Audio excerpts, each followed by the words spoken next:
Good afternoon, everyone. This is Rebecca with Red True Crime with a new Mobster Monday profile. So today we're going to talk about the incomparable, untouchable Nicky Barnes. So he's one I didn't even know even existed, to be perfectly honest with you, because you hear about Frank Lucas, mostly because of the American Gangster movie that Denzel Washington was in. And that really brought a light to the Black American gangster in the New York era. Because before Frank Lucas, it was Bumpy Johnson. So, and I'm going to do a profile on him at a later date. But right now, when I was working on the Frank Lucas piece, I kept getting, you need to talk about Nicky Barnes. So he was coming up a lot. So we are going to talk about Nicky Barnes in this episode. So in the 1970s, Harlem was a battleground where drugs, crime, and corruption lived. And at the center of it stood one guy, Leroy Nicky Barnes. And that's a name that struck fear into the hearts of rivals and commanded respect on the streets. He was untouchable, or so people thought. So from a street hustler to the head of one of the most powerful drug empires of New York, Barnes orchestrated an operation that flooded the streets with heroin. And he became quite wealthy, amassed millions, absolute millions. But his reign came to a crashing halt when betrayal, pride, and the weight of law enforcement finally caught up with him. So everyone says they're untouchable. Everybody who's a gangster says they're untouchable. And then they get touched by the law. And unfortunately, you keep hearing Capone was untouchable, but he got caught. Frank Lucas, untouchable, but he got caught. Nicky Barnes, untouchable, but he got caught.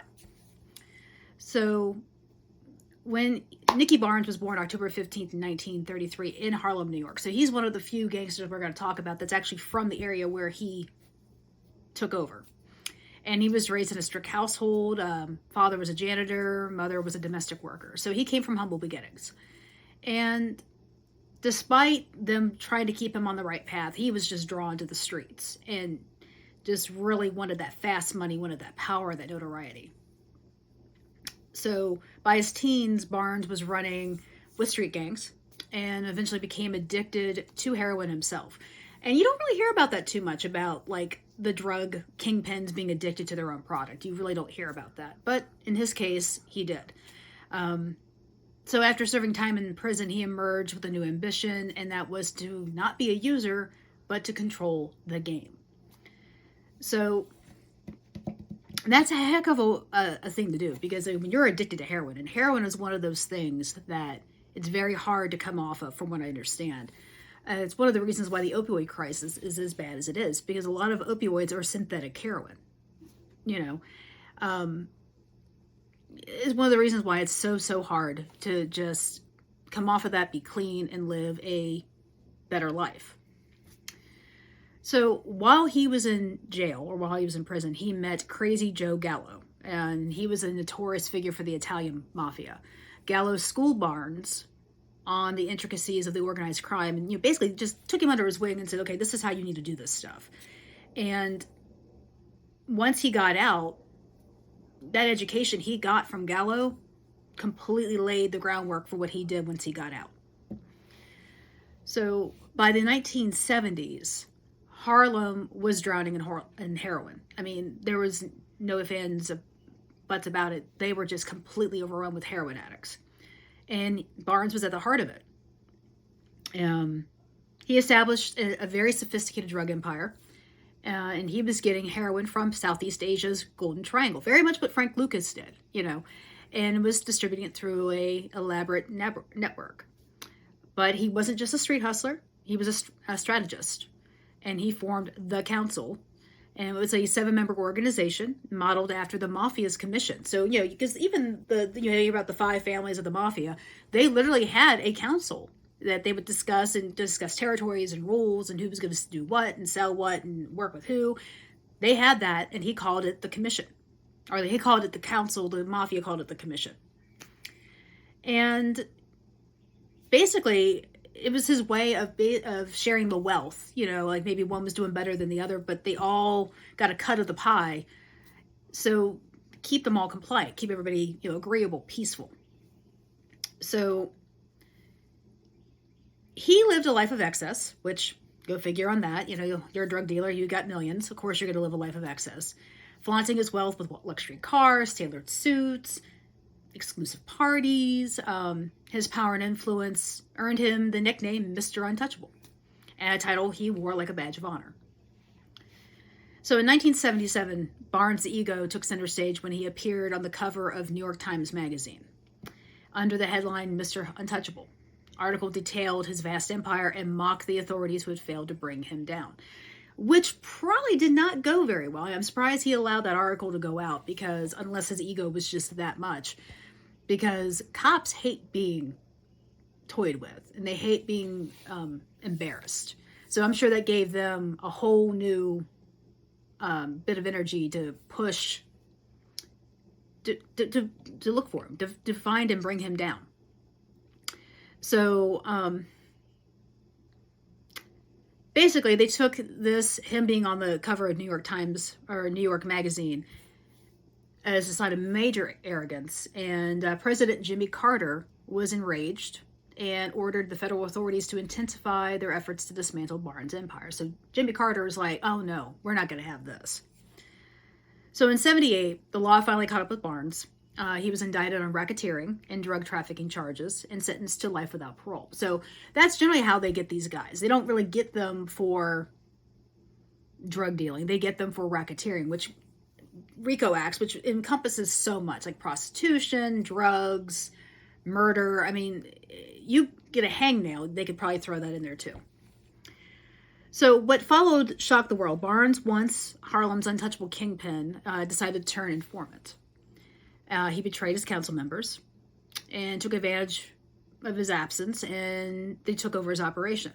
So he sought revenge by providing evidence that led to convictions of more than 44 individuals, including his former associates. How he was still alive after that, I have no idea. So he went into the witness protection program, and in 1998, he disappeared from public life. And then his name faded from the headlines, and the damage he inflicted on Harlem lingered for decades. Now, it's interesting because people went on and on about how Frank Lucas, when I did the Frank Lucas piece, they went on and on about how Frank Lucas is a liar, he made up stuff, he wasn't that important, blah, blah, blah, blah, blah, Nicky Barnes.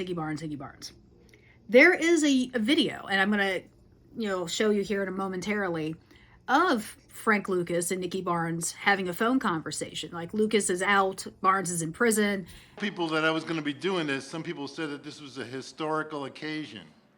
That like you two guys talking, having a conversation would be a historical occasion. I mean, when back in the day, did you ever think that what you were doing might be something that for the history books at that time? Nick. Yeah. I have told everybody and my mama that you will be up in Harlem in the next 2 years. I don't know, dude. I know you, Nick. I know you. There ain't no way they're gonna keep you here. I know you. Your heart too big. You ain't gonna go for that shit. I don't know, but it's just too many people that would be gunning for me. And I would break the rules of the program and everything. And right now that ain't in my head. I ain't ready to do that, man. Yeah, but I know for sure. I know one thing. You don't give a damn about them little piss ass niggas out in the street. Yeah, yeah. I know you better. I've been knowing you for what, 40-some years. Which one of you guys had the best dope? I mean, both of you claim to have the best dope. Mark, here you go. I'm just trying to make Here a you little... go. Nick, here you go. Easy in.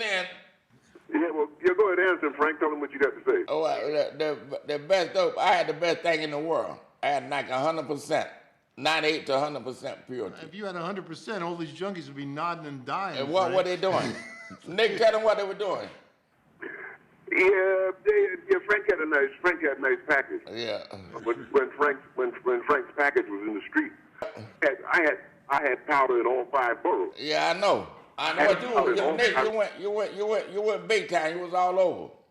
So I mean, when these 2 movies come out, there's going to be a lot of talk and controversy about whether or not you guys are worth glorifying and all kinds of stuff like that, and whether or not people should feel that you're good guys or bad guys. Do you ever think about that kind of thing? Hey, Nick, let me answer that for him. Go ahead, dude. Nick should be glorified, not me. Nick should be glorified. Why do you say that? Because he's a hell of a good guy. I see his Hey, name. Nick, one more question before you get started. Your man finna be the president. Oh, yeah. Your man finna, you can do anything. I want to know about that. What do you think about Giuliani becoming the president if he possibly can? What do you guys think about that? I think more power to Mr. Giuliani. You just told me he's never going to make it. I said more power to him. I didn't say he was gonna make it. What do you think about that, Nick? You think Giuliani would make a good president? I think Giuliani would make a good president because Giuliani, first of all, he's a principled guy, and secondly, he realizes that the people on the other side of the coin are the people that he has to deal with. That's why he made deals with guys like me and with guys who fell along with me. Matter of fact, when my commutation application went to Ronald Reagan, Rudy Giuliani signed it. He didn't have to sign it because at that time his United States Attorney Benito Romano, who became United States Attorney when he stepped down, Benito Romano had enough authority and enough prestige to sign it, but Giuliani put his name on it anyhow because that's what he promised to do. And a lot of politicians. Nick, Giuliani got a word. If he tell you something, you can believe him. He got a word. Yeah. He's a principled guy. Yeah, he's been in a position to know that better than anybody in the world. Yeah. Giuliani he got a hell of a word. So you guys but I don't think they're ready for an Italian president. I don't think they're ready for a black president. I don't think they're ready for a woman president. But I tell you right now, I think Hillary Clinton will win this thing hands down. You agree with that, Nick?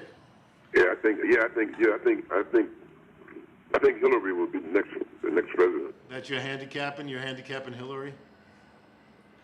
Who said Hillary? Hillary. Hillary will be the next president, no question about it. Well, you hear a lot of stories. I mean, Yeah. do you believe them So all? something I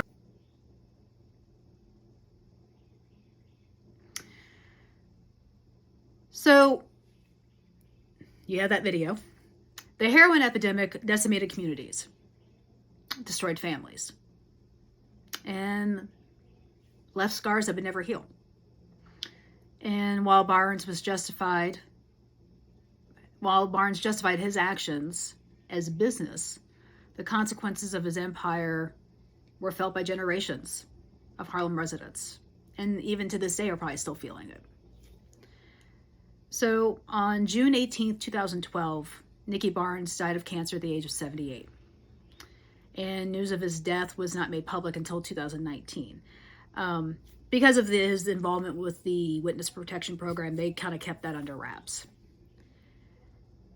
But Nicky Barnes' life was a cautionary tale of unchecked ambition, betrayal, and high cost of power. You can be an important person, you can have power, but that comes at a price. It really does. And though he reigned Harlem and was one of the most feared and respected kingpins in the drug trade, in the end, He was a man who lost everything. Because when he joined witness protection, he lost his friends, his family, his money, and his notoriety. So, from Harlem's underworld to the halls of justice, Nicky Barnes' story is one of rise and fall, a reminder that no one is truly untouchable. His legacy is a stark reflection of the devastating impact of drugs, corruption, and the allure of power. But this is the story of Leroy Nicky Barnes, the man who thought he was untouchable, but ultimately learned that even kings can be dethroned. So if you enjoyed this deep dive into Harlem's most notorious kingpin, don't forget to like, comment, and share, subscribe for the more true crime stories. Otherwise, I will be back on another Monday with another mobster. Not sure who I'm going to choose this time, but that is the story of Nicky Barnes. So comment, like, share, subscribe, all that good stuff. It doesn't cost anything. And send me some suggestions of who you'd like me to cover for Mobster Monday. But this is Rebecca with Red True Crime. I'm out, and thank you again for popping in and listening to me talk. Bye.